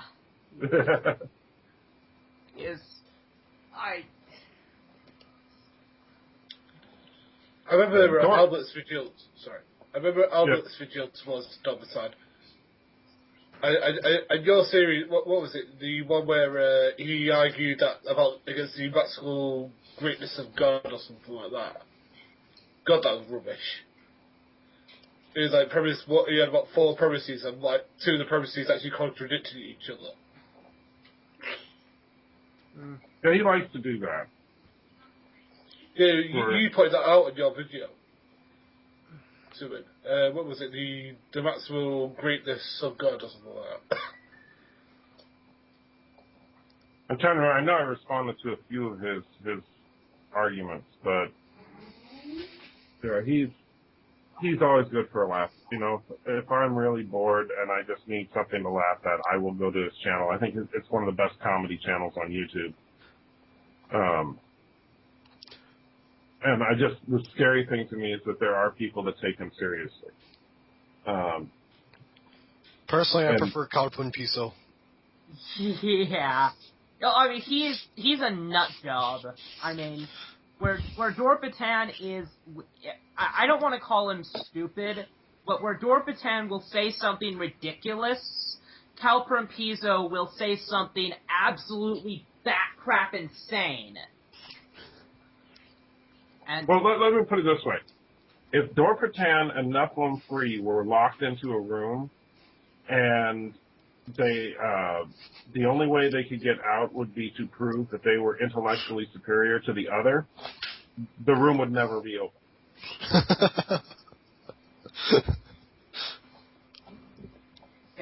Dejan, mind if I remove you from the group? Anyway, guys, this is after 2, and I have to work tonight, so I need to get to bed. So, Yeah, I don't mind. you guys have a good one, and UNFF, it was a privilege to be able to talk to you. Thank you. I'm glad I came. Glad I'm here. All right. Okay. All right, you guys take it easy. Thank you for having me. All right. I'm gonna go ahead and wait. First, let's do the show wrap up with final comments, and we need to say what the next show is about. So, everyone with the last word, starting with Bossman. You get to pick.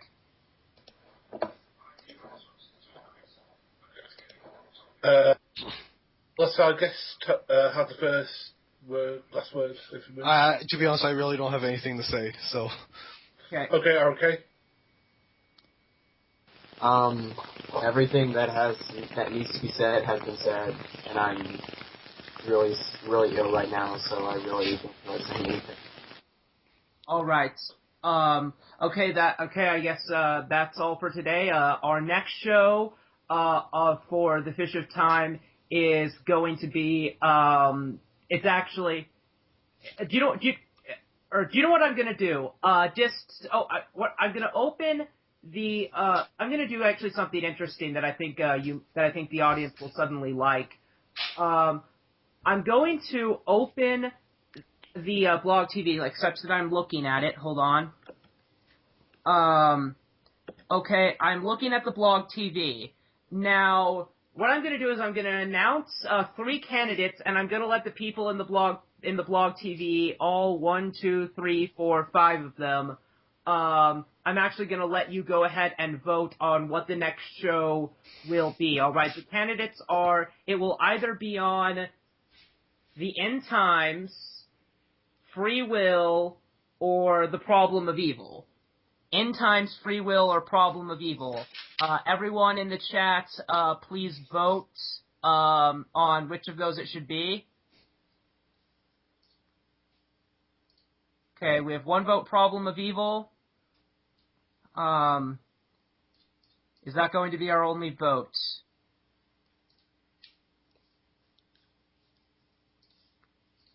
Alright, it looks like, okay, it's Free Will, The End Times, or The Problem of Evil. Okay, 2 for Problem of Evil, of the 6 in there. If we get 2 more that are Problem of Evil, okay. Here, I'll vote Problem of Evil. Alright, 3 Problem of Evil. Okay, guess that's what we're doing. Hold on, let me edit this. Let me edit the schedule accordingly. Let's see. Cut.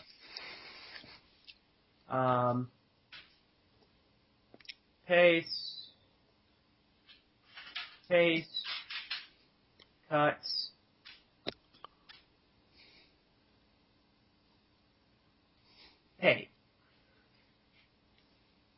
paste. Okay. So, yeah, the next show will be on the Problem of Evil, looking at the lists of people who we are yet to get on. I will probably, from here, either try to get Cartesian theists, or, yeah, that's probably who I'm going to try to get on. But You definitely should get that guy. He'll be good for this subject.